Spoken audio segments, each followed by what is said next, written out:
The first snow of the season fell gently over the quiet streets of Pinecrest, Wisconsin, on the morning of December 3, 2000. The town was wrapped in stillness, its rooftops blanketed in white, the air crisp and sharp with the promise of winter.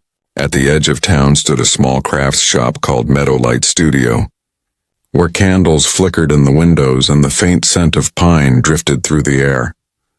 Inside, Samantha Sam Harlow, 28 years old, was arranging handmade ornaments by color and texture. She had an eye for detail that turned even simple things into art. Her friends often said she carried calm wherever she went. She loved mornings, the quiet before customers arrived, the hum of the heater, and the soft glow of sunlight glancing off frosted glass. Sam was known in Pinecrest for her kind heart and steady patience. She ran the shop with her mother, Martha Harlow, who had opened it years earlier as a family project after her husband's passing. Together they made everything by hand, wood carvings, painted frames, and seasonal decorations that filled homes across the county. On that December morning, Sam was preparing for the annual winter fair, one of Pinecrest's most cherished traditions. She'd been up since dawn, carefully wrapping candles and labeling displays for the booth they'd be setting up later that afternoon. At 8:30 a.m., she called her mother. "Heading out to the community center now," she said cheerfully. "I'll meet you there in an hour." She put on her green winter coat, tucked her hair into a wool hat, and stepped out into the fresh snow. Witnesses later recalled seeing her wave at the postman as she backed her old, beige sedan out of the driveway. That was the last time anyone in Pinecrest saw her alive. When Sam didn't show up at the winter fair by noon, her mother began to worry. Martha assumed at first that the snow had slowed traffic or that her daughter had gone back to the shop for something she'd forgotten. But when repeated calls to her cell phone went unanswered, Martha's concern deepened. By 4 p.m., she drove the short route from the community center to the studio herself, expecting to see Sam's car parked out front. Instead, the store lights were still on, the door unlocked and the radio playing softly. But there was no sign of her daughter. Her coat hung on the rack near the counter. The only thing missing was her car keys. Police arrived within the hour, led by Detective Carla Simmons, a thoughtful, methodical investigator with nearly 15 years of experience. She quickly secured the shop, dusting for prints and checking for signs of forced entry. Everything appeared undisturbed except for one strange detail: a small piece of folded paper left on the counter beside Sam's ledger. It contained a simple hand-drawn sketch of a pine tree, identical to the one Sam painted on her winter ornaments. There were no words, no initials, no context. Outside, the snow kept falling. That night, a search team scoured the roads between Pinecrest and the neighboring town of Millbrook, where Sam sometimes delivered supplies. Visibility was poor, and by midnight the temperature had dropped below freezing. Officers found no tire tracks leading off the main roads and no sign of a crash. At dawn, Martha sat in her living room surrounded by friends, waiting for news. Her eyes stayed fixed on the clock above the mantel, as if counting each minute might somehow bring Sam back. Detective Simmons visited her later that morning. "We're treating this as a missing person case for now," she said gently. "We'll do everything we can." Martha nodded, her voice trembling. "She wouldn't just leave, Detective. She has everything she loves right here." For days, the community rallied behind the family. Volunteers walked through snow-covered fields, checked frozen ponds, and passed out flyers with Sam's photograph. Her warm smile framed by chestnut hair, her eyes bright and trusting. Local radio stations aired daily announcements urging anyone with information to call the sheriff's office. Then, 6 days after her disappearance, a hiker found a single silver earring near the wooded path north of Pinecrest. It matched the pair Sam had been wearing the morning she vanished, a gift from her mother on her last birthday. Detectives searched the area carefully, marking the ground with flags and taking soil samples. Near the base of a pine tree, They discovered a partial footprint preserved in the snow. It was faint, but enough to show that someone else had been there. The trail ended abruptly at a clearing where the snow had melted from a small patch of exposed earth, revealing damp leaves and fragments of broken glass. Investigators collected everything. By the end of the week, the case drew state attention. The Wisconsin Division of Criminal Investigation joined the effort, expanding the search perimeter and analyzing any physical evidence they could recover. But progress was slow. The footprint was incomplete. The glass shards were too small to trace, and the earring offered no forensic value in 2000. DNA testing then was still limited, and environmental exposure had degraded any biological material. Still, Detective Simmons refused to let the case fade. "There's something here," she kept saying, often late at night in the precinct office, staring at the board filled with photos and maps. "It's small, but it's here. We just don't know how to see it yet." As weeks turned into months, leads dried up. A few witnesses reported seeing a tan pickup truck near the studio that morning, but no license plate was ever confirmed. Interviews with local residents revealed nothing suspicious. By the spring of 2001, the search shifted from active to open status. The files were boxed, labeled, and placed in the evidence room, but for Martha, time didn't move the same way. She returned to the studio, reopened it quietly, and kept running the shop alone. Every day she lit one candle on the front counter, a small flame for Sam. She never missed a day. For nearly 2 decades, that candle burned. Then in 2019, a new face arrived at the Pinecrest Police Department. Detective Ryan Cole, part of a statewide task force formed to re-examine long-term unsolved cases. He was young but careful, the kind of officer who believed no case was truly closed as long as evidence still existed. While reviewing old archives, he stumbled across the Harlow file. "This one's got potential," he told his partner. They kept everything, samples, photos, even the glass fragments. Within weeks, Cole submitted several items for reanalysis using advanced DNA techniques unavailable in 2000. Among them was that small folded paper with the pine tree sketch, long thought irrelevant. Under a microscope, a technician discovered a faint touch DNA trace on its edge, likely left by whoever handled it. When processed, it produced a partial match in the state database, one that pointed to a former delivery driver named Marcus Dean, who had worked seasonal jobs in Pinecrest around the year 2000. Dean had minor offenses in later years.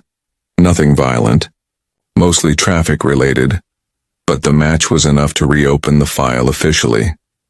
Detective Cole reached out to Simmons, now retired and living near Madison. She agreed to meet him at a cafe. Her curiosity immediately sparked when he mentioned the name Harlow. She listened as he explained the findings, her expression unreadable. Then she smiled faintly. "I knew that note meant something," she said. "I just didn't know how to prove it back then." Cole asked if she'd like to assist on the renewed investigation as an advisor. She agreed without hesitation. Together they began piecing through every detail again, every photograph, every report, every witness statement. And slowly the shape of something new began to appear within the familiar lines of the old mystery. One night, Cole stayed late in the lab, studying an enlarged scan of the glass fragments recovered from the forest floor. Under infrared light, he noticed faint residue, patterns, residue that matched adhesive used in commercial truck windows, cross-referenced vehicle maintenance reports from Pinecrest in 2000, and discovered that Marcus Dean had owned an older tan pickup truck. It was the same vehicle multiple witnesses had mentioned. By 2020, the case that once seemed frozen beneath decades of silence was stirring back to life. And with every piece of evidence that aligned, one quiet truth became clear. The clues had never really been hidden. They had simply been waiting, like snow before a thaw, for someone to look close enough to see. By the 3rd day after Lily Mae Patterson vanished, the quiet calm of Willow Creek had turned into an uneasy stillness. News crews arrived, Their bright satellite vans parked beside the sheriff's building, and neighbors stood in clusters outside the diner, murmuring in low voices. Posters with Lily's face, her auburn hair tied back, her clear blue eyes framed by laughter lines, were taped to telephone poles and pinned to every bulletin board in town. Her co-workers from the library organized search teams that combed the woods, fields, and riverbanks. Sheriff Harold Quinn, a man who had served the county for over 2 decades, coordinated the searches. He was careful and methodical, his tan uniform always pressed, his words measured. He told the volunteers to walk in straight lines, to call out Lily's name every few feet. At night, he stayed at the station long after the others had gone home, poring over her calendar and phone records. Inside the library, officers collected her things. Her mug, a small notebook with neat handwriting, and a yellow sweater she kept draped over her chair. They found her purse still tucked beneath the desk, driver's license, keys, and wallet untouched. It was as if she had stepped outside for a moment and simply disappeared into thin air. Days turned into weeks. The air began to cool as September drifted toward October, yet not a single clue surfaced. Search teams expanded their range to nearby farms, creeks, and old barns. Helicopters scanned the forests, and dogs followed scents that led nowhere. Then one morning, a fisherman from a nearby lake called the sheriff's office. He had found something unusual along the shore, a torn piece of fabric caught in a cluster of reeds. The sheriff sent his deputies, and they carefully retrieved it. It was part of a light cardigan, pink with tiny embroidered flowers. The tag read L.M. Patterson. The cardigan was damp but intact. It gave them their first real lead in weeks. Investigators mapped the area where it was found. It was about 6 miles from Willow Creek, along a narrow dirt road few people used anymore. Forensic technicians collected soil samples and photographed the scene. Yet the area revealed nothing else. No footprints, no tire tracks, no signs of struggle. That night, as the sheriff studied the map pinned on his wall, he drew a circle around the lake. It sat between 2 rural routes, one that led toward town and another that wound out toward the county's edge, past the abandoned grain mill. It was the same mill where teenagers used to gather years ago, before it closed in the late 80s. He made a note to revisit it. The next morning, Sheriff Quinn drove there with Deputy Carla Benson. The building stood silent and gray, surrounded by overgrown weeds. Broken windows gaped like dark eyes. Inside, sunlight filtered through cracks in the roof, casting thin beams across the dust. They moved carefully through the old factory floor. The smell of damp wood and rust lingered. In one corner, beneath a collapsed beam, Deputy Benson found something half buried in dust, a silver bracelet. The clasp was broken, and the initials LP were engraved in tiny script. The sheriff bagged it himself. They spent the rest of the day searching every corner of the mill, but there were no more discoveries. Still, that small piece of jewelry reignited the investigation. For the first time, they believed Lily had been there. The town's atmosphere shifted. People began locking their doors early. Friends walked home together after dusk. Everyone wondered who could have hurt someone like Lily, a woman who spent her days shelving books and helping children learn to read. The sheriff's team interviewed dozens of people, her co-workers, her neighbors, even old acquaintances from school. Nothing stood out until one of her library volunteers mentioned a man who had started showing up near closing time in the weeks before Lily disappeared. He said he was doing research, the volunteer explained, but he never checked out any books. He just sat there, always at the same table by the window. The sheriff asked for a description. Tall, maybe late 30s, dark hair, quiet voice. I think his name was Colin, or Calvin. No one had seen him since Lily vanished. When officers reviewed the library's sign-in sheets, they found an entry, C. Reeves. It appeared 3 times in the month before she disappeared. They ran the name through state records but found nothing. No address, no driver's license, no criminal file. It was as if he had used an alias, 2 months passed. The investigation slowed, though never stopped. The sheriff continued to review every piece of evidence, warrant, the cardigan, the bracelet, the witness statements. Nothing connected cleanly. Then, in December 2000, a new detective joined the department. Her name was Megan Holt, a former crime scene analyst from Milwaukee. She was young but observant, with a calm way of thinking that impressed the sheriff. One night, as they reviewed photographs from the mill, Detective Holt noticed something faint in the background. A partial footprint near where the bracelet had been found. It was overlooked before, faintly pressed into a layer of fine dust. She sent it to the state lab for analysis. Weeks later, the results came back. The tread pattern matched a specific brand of work boot that had been sold only for a short time in the late 1990s, a model used primarily by construction workers. The sheriff had a list of contractors who worked in the area back then. They began to go through it name by name.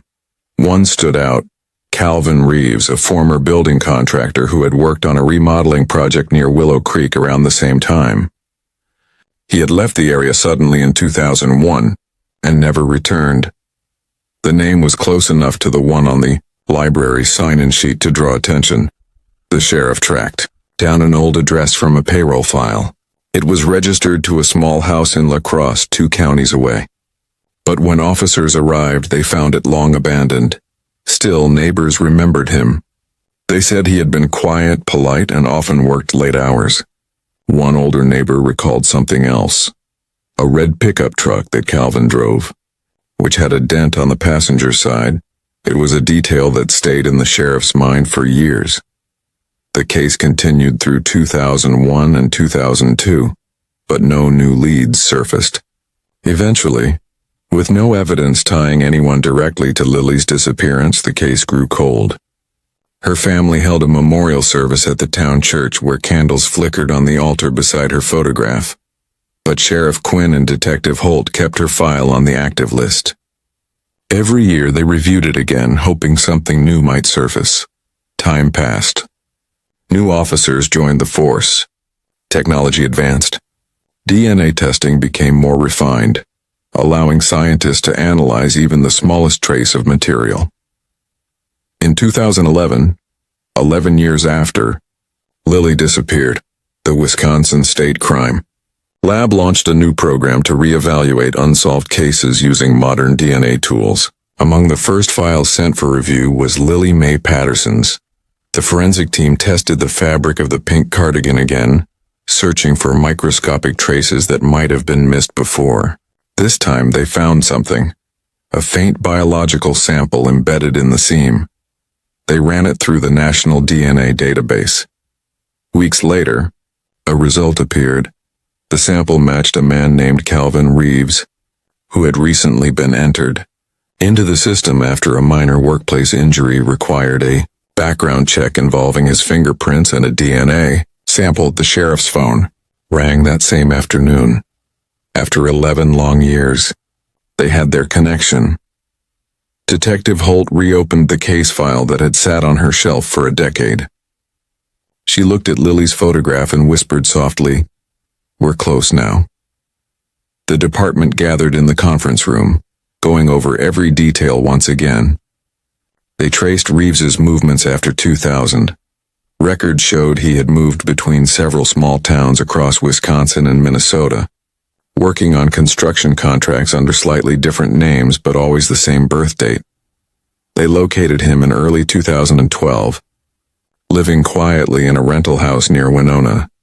Plans for his arrest began immediately. But before the warrant was signed, Detective Holt wanted to be certain. She requested a new round of DNA testing, using more advanced methods available in 2012, to confirm beyond doubt that the trace from Lily's cardigan matched the same man. When the final report came in, the match was exact, a probability greater than 1 in a trillion. The morning they went to arrest him, frost covered the trees outside the Winona home. Officers stood quietly in the cold as the sheriff approached the door. Calvin Reeves answered, dressed in work boots and a flannel shirt. He seemed calm, unaware of what was coming. When the sheriff introduced himself, Calvin's expression froze for a moment. His eyes flickered toward the badge, then to the officers behind. He nodded slowly and stepped back inside. "Let me grab my jacket," he said quietly, and as he turned, the sheriff noticed something, a small framed photograph on the entry table. It showed a younger man standing near a truck, the same red pickup with a dent on the passenger side. It was the final piece of a story that had begun more than a decade earlier. The day after the arrest, the quiet town of Willow Creek awoke to news it had waited over a decade to hear. The local station ran a short headline: "Former contractor arrested in 2000 disappearance of librarian." For those who had known Lily Mae Patterson, it was not a moment of celebration, but one of reflection. People stood in the library's reading room, where she had once spent her days helping children discover their first books. Candles were lit near her framed photograph, the light dancing against the glass. At the sheriff's office, the mood was calm. Years of work had led to this point, and every step was handled with quiet care. Detective Megan Holt sat beside Sheriff Harold Quinn as they reviewed the official report. The DNA evidence was clear. The trace found in the cardigan, confirmed through advanced testing, belonged to Calvin Reeves. The likelihood of error was so small that the state lab called it conclusive beyond dispute. Reeves was brought to the county courthouse under early morning light. He did not resist, did not speak out, and did not attempt to deny his identity. When asked by the judge if he understood the charges, he simply nodded. The hearing was brief. The prosecution team requested time to review all historical files before proceeding to trial.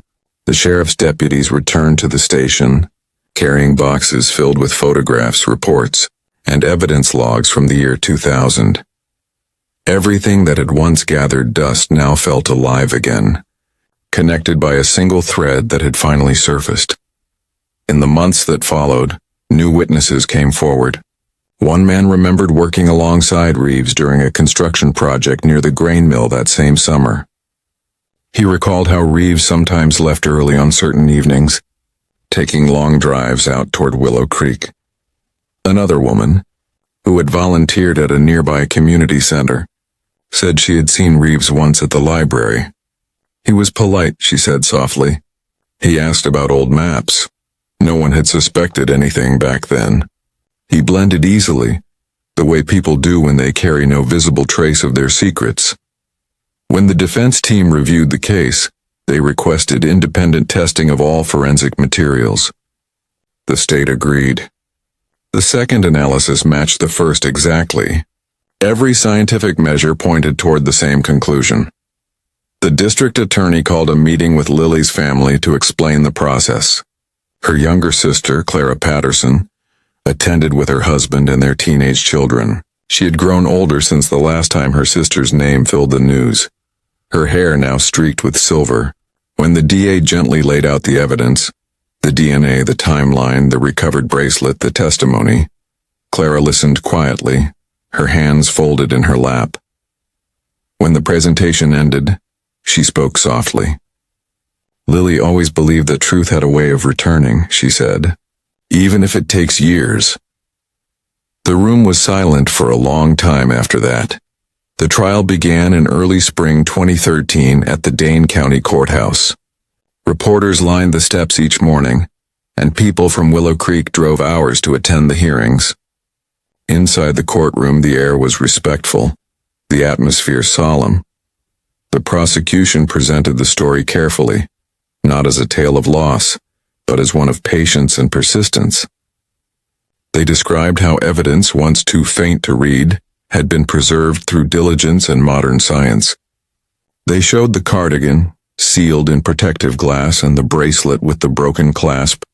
Then came the testimony of the forensic experts.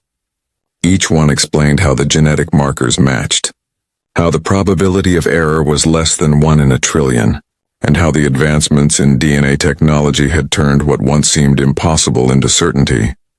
The defense maintained a quiet argument, suggesting that contamination might have been possible, but the chain of custody was precise.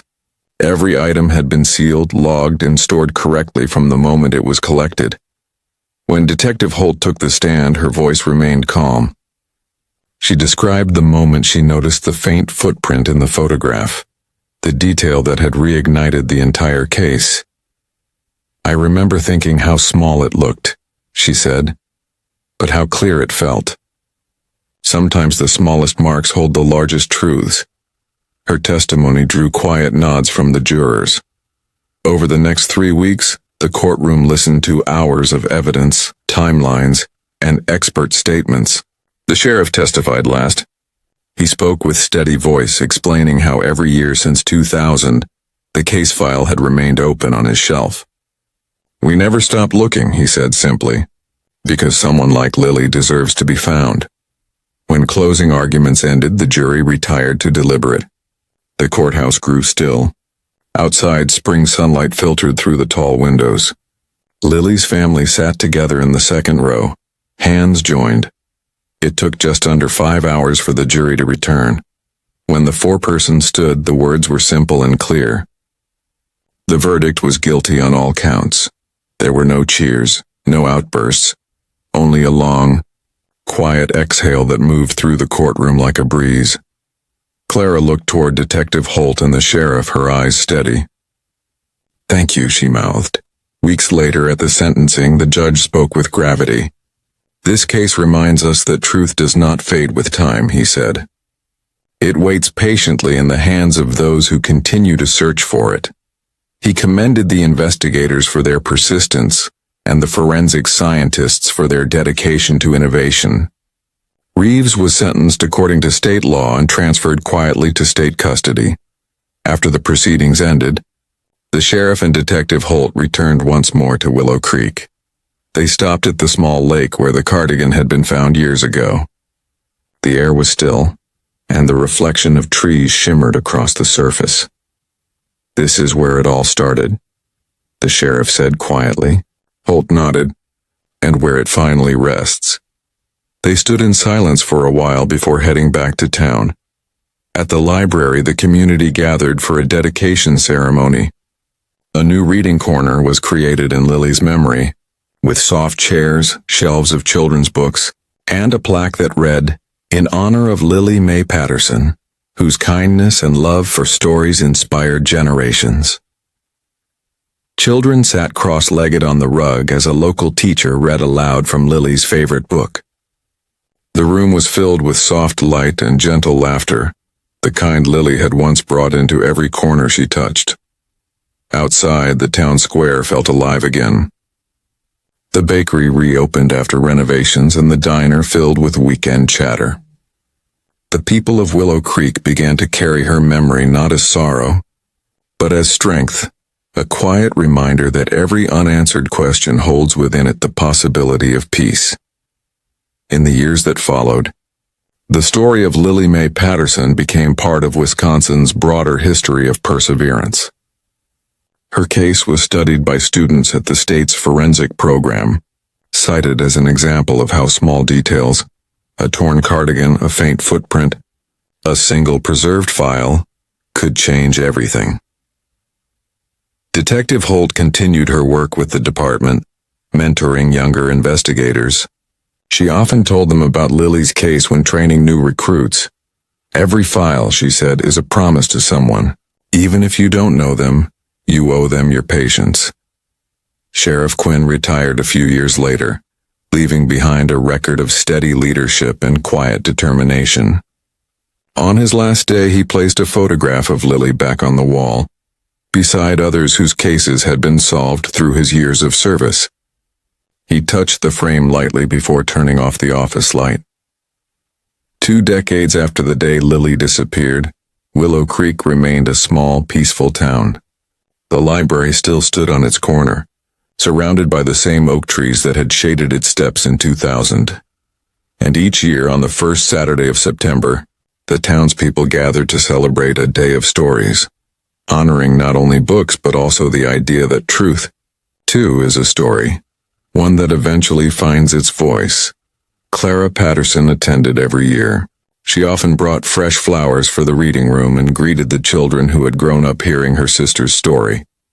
When asked once why she kept coming back, she smiled gently and said, "Because this is where she belongs. In words, in kindness, and in every story that finds its way home." As the sun dipped behind the rooftops, light filtered through the windows of the library, scattering across the shelves. The air smelled faintly of paper and pine, the same way it had all those years ago when Lily first turned the key in the library's front door. And somewhere in that quiet, between the turning pages and soft laughter of children, her spirit seemed to linger,